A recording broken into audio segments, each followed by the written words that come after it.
Powered up and stripped down, Supergirl's new look revealed more than just her superpowers. From some of the older fans, we got reactions of, oh my God, why are you putting her in such skimpy clothing?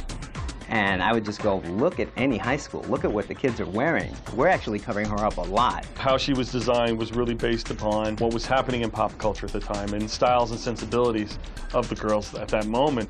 We're trying to show a positive role model, can dress as they want, and still be strong for herself. She's not anybody's toy or tramp or anything. If you look at today, as women can be strong and sexy, and they don't have to apologize for it. Comics are going to reflect what the audience wants. It's the same as television, it's the same as movies, the same as video games.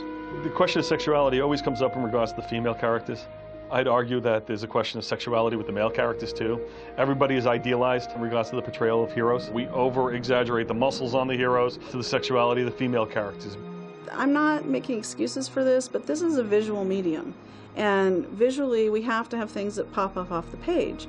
That's not to say that we should have, you know, constant penthouse poses with no thought behind them and one-dimensional characters that are all the same with each other and all the same body shape, men or women. Nobody ever says, look at those guys. Guys don't look like that. You know, definitely no comic reader looks the way Superman or Batman does.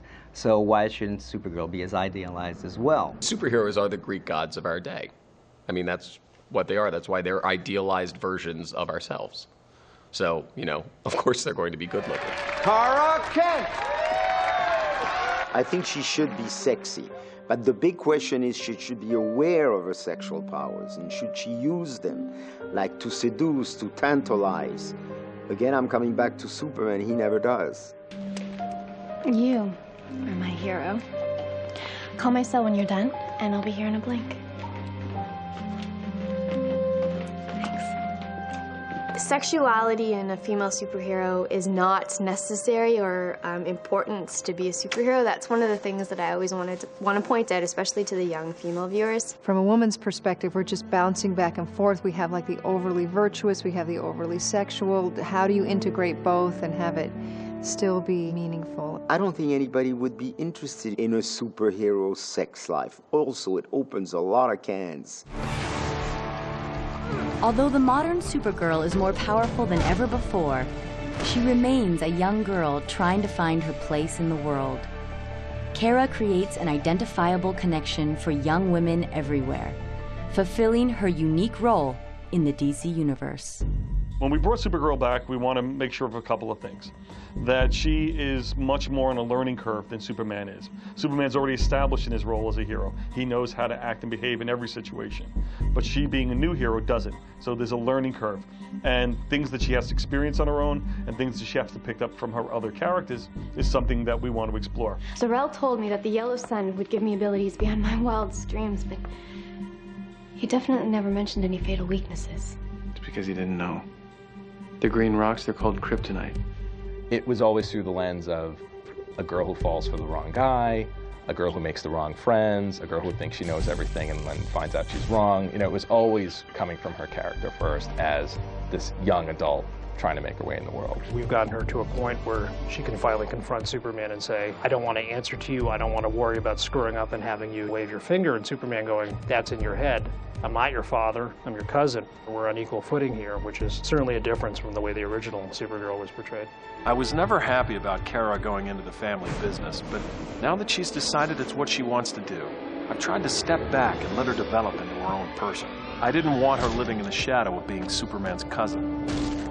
Because you're Superman's cousin, you're being thrust with that weight of like, but you have to be this person, you have to be this hero, which is so unfair to anybody. I think when you have any kind of emblem, whether it's an S or the letter A or any kind of thing, that's a difficult thing to live up to.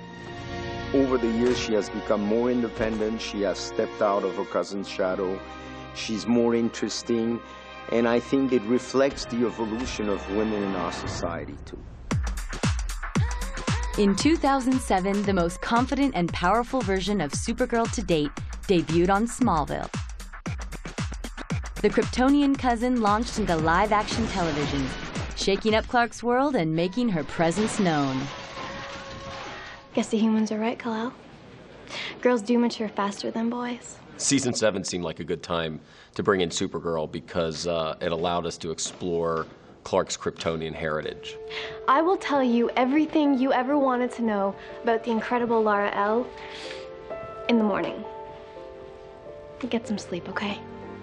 They've made her very contemporary.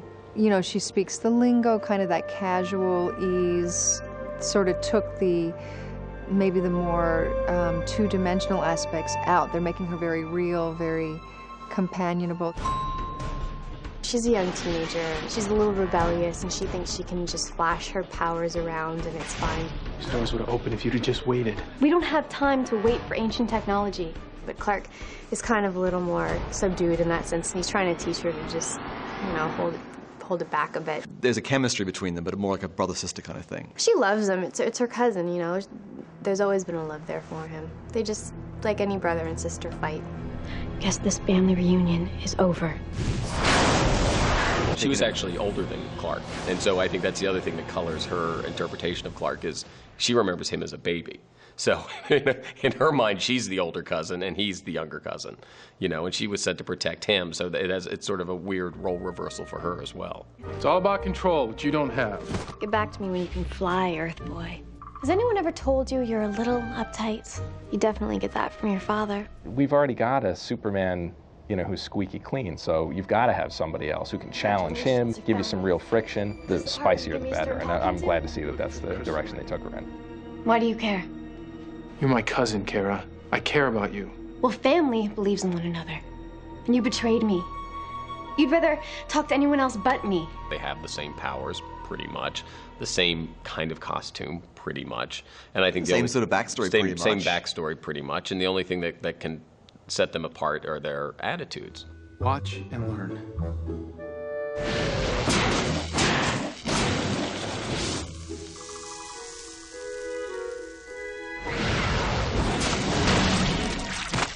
She knows what she wants and she goes after it. And I mean, I look up to her in that sense, and that she's not afraid to back down. When she knows something is right and honorable, she'll go after it. What they've done in Smallville is very interesting, is that instead of being a girl who always has to be told you can, who has to be proven, she comes here already saying, I can.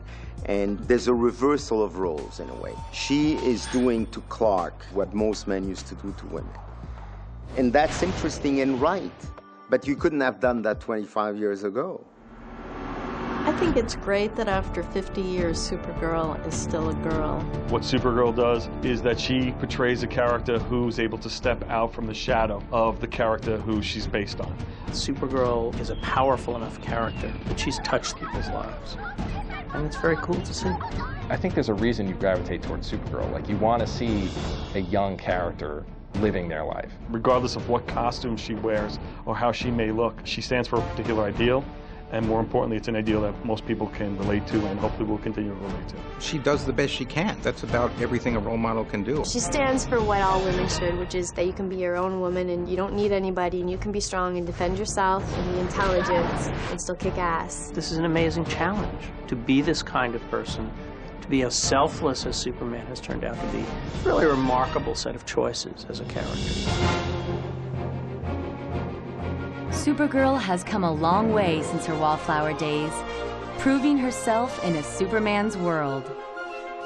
Strong, sexy, and fiercely independent, she has become a role model and a true hero for generations of fans. She is Kara Zor-el, a real Supergirl.